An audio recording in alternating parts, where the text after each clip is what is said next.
Yes. Yeah, I agree.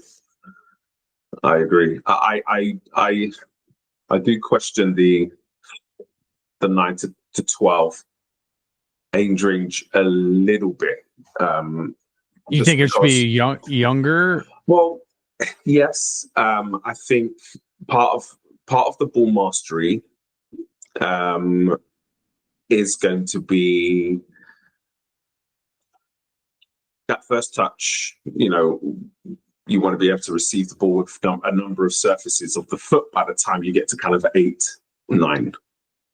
I think you also want to be able to dribble with different parts of your feet by the time you get to 8 or 9.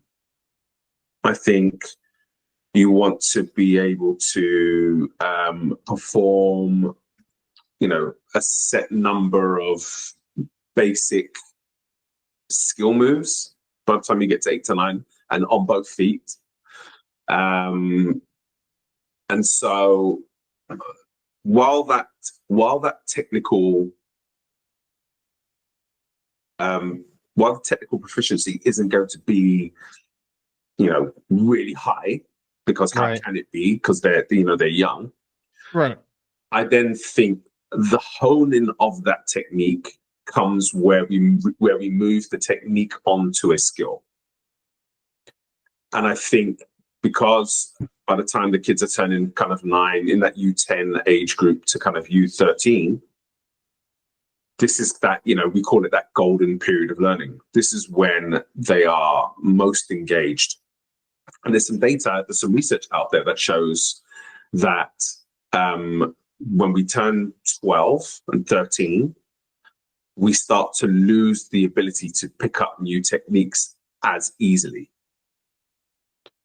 So putting players into situations by the time they get to 12, 13, where they're having to read the environment to select the technique that they want to use and then perform said technique with pressure, is, for me, that capping off of technical proficiency moving into skill development and skill acquisition. And so, I mean, I'm looking at this through a lens of European football, where you can go onto YouTube and you can watch 99 1v1 battles, and they're incredible, right? And you just don't see the same level of ball mastery here. So I can understand why, when we're here, we might shift those goalposts slightly. I'm looking at it, from a kind of utopian kind of viewpoint, where it's, listen, if we want to, move forward as a soccer nation, as a football nation, we've got to get on the same path that a lot of these European countries are on, and we need to start to do some of these things earlier and push our kids to do things a little bit earlier. It'll still be fun, and it must be fun, because we want to develop a love of the game. But I just think that we're behind. And we're you watch a Chelsea U10 session, and they're dealing in really, really complex topics for a 10-year-old compared to what we're doing here with 10-year-olds. And again, that's an academy, that's Chelsea, that's like high bar and whatnot. I get it. Hold on. I gotta correct you here, Angelo. Chelsea's not a high bar. I mean, Chelsea as a men's team, yes, but their academy is actually quite astounding. I know. I know. But I'm with you. I'm with you. Yeah. I'm with you. I swear, but this is, I want kids to listen. So yeah. I and for the audience, like, I just gotta take my swings at Chelsea when I can. And it's funny that they're highly, like, their academy is so highly rated. Yeah. Right. Yeah. And then their first team is a mess, but Yeah. But like, yeah, I've always heard Chelsea's academy is fantastic. It's not as good as La Masia, but you know.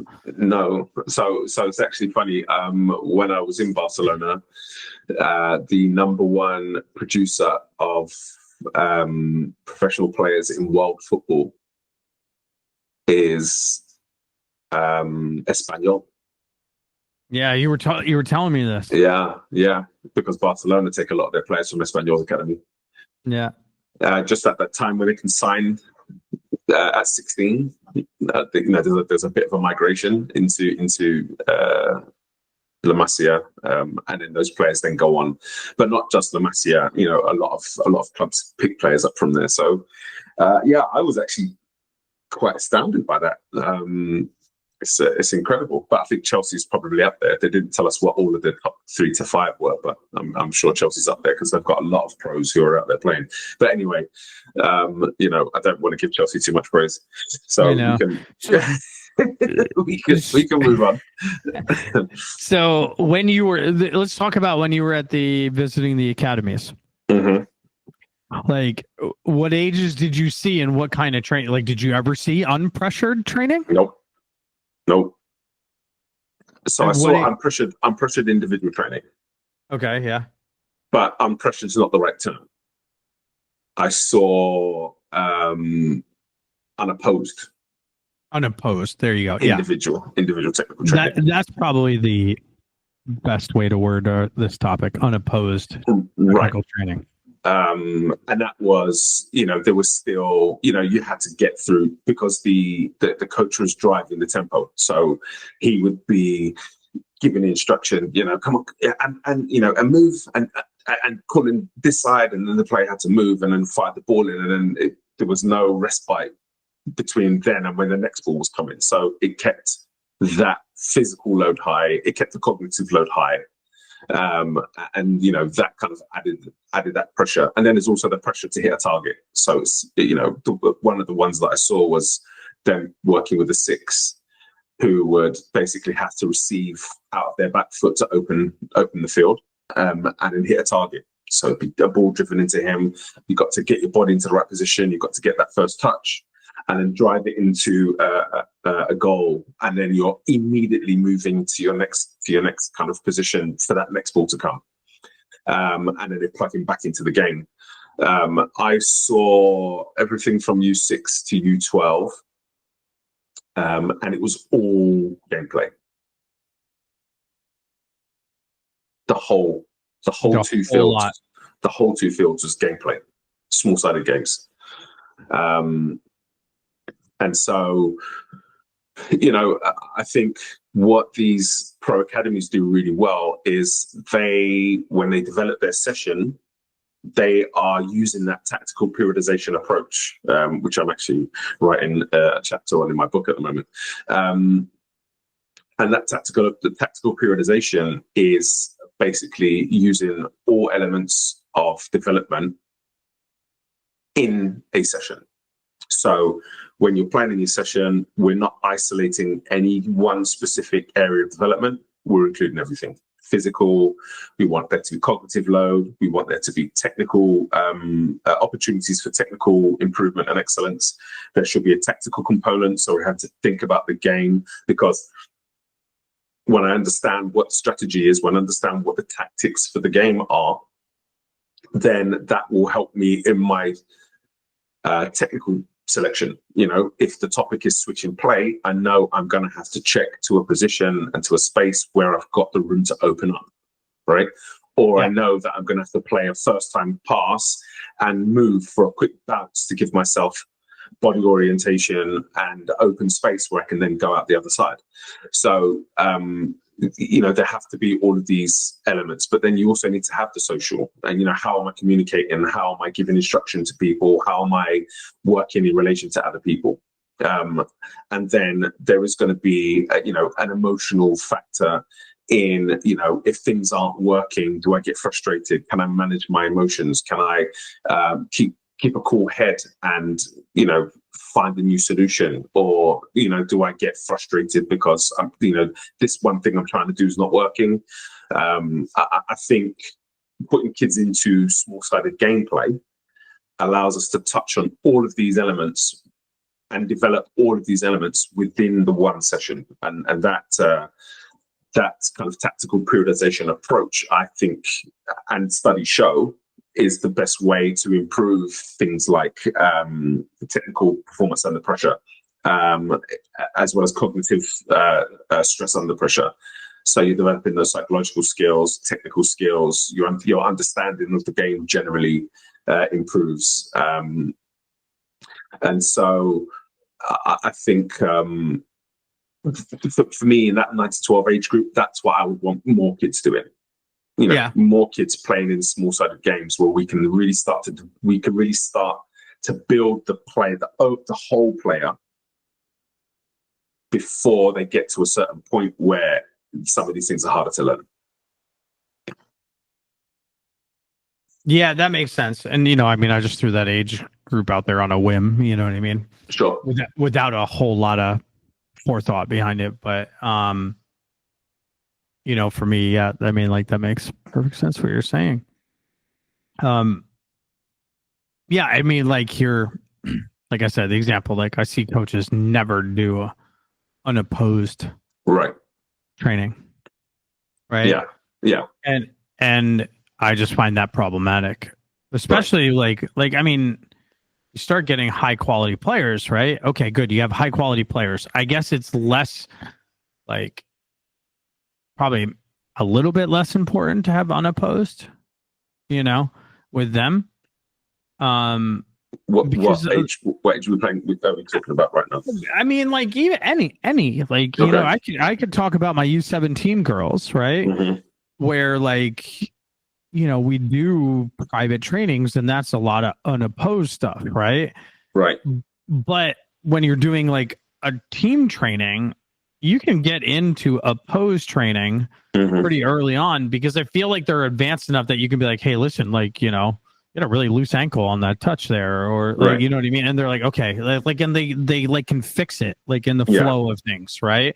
Because it has been a habit for long enough. But when you go younger than that, if you throw kids, especially that are not refined footballers, they need that unopposed and unpressured, I'll say unpressured there, no clock, no stress to think about all of the details, right? Yeah. I agree. I think we want to develop patterns of movement in players. So, thinking about it from a biomechanical perspective, understanding that if I'm checking away from here and I want to be able to receive on that back foot to go out the other way, I want to train my neuromuscular system in how to do that. So I need to have a ton of repetition in this specific movement. The thing is, gameplay, you never do the same thing twice perfectly. Right. If that makes sense. So let me rephrase that, because that's a really poor sentence structure. You never do the same thing exactly the same twice. Right? So if you think about all of the variables that can happen in football, so the weight of the pass, you could give me two passes and they could be different weight. The direction of the pass, so I might have to react by moving my feet to get one, and on the other one it might come right to my feet, so I don't have to move as much.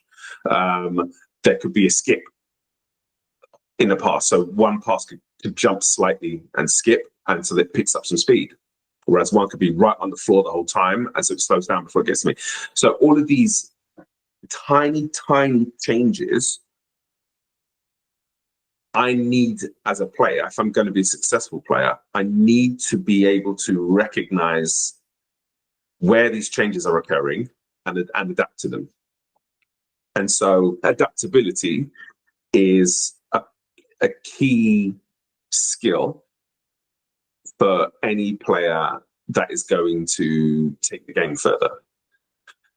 And with the isolated technical work, do we build enough variability in the technical work? So I'll give you an example. When I'm doing my one-on-one with the twins at the moment, I'm trying to get them to think a little bit more about their decision making, and so I'm adding cognitive load. So I use these BlazePods. Have you seen these things advertised? Yeah. You can basically set them so that they go different colors and that kind of thing. So I'll put BlazePods by, let's say, 3 goals in a triangle. They're in the middle of the triangle.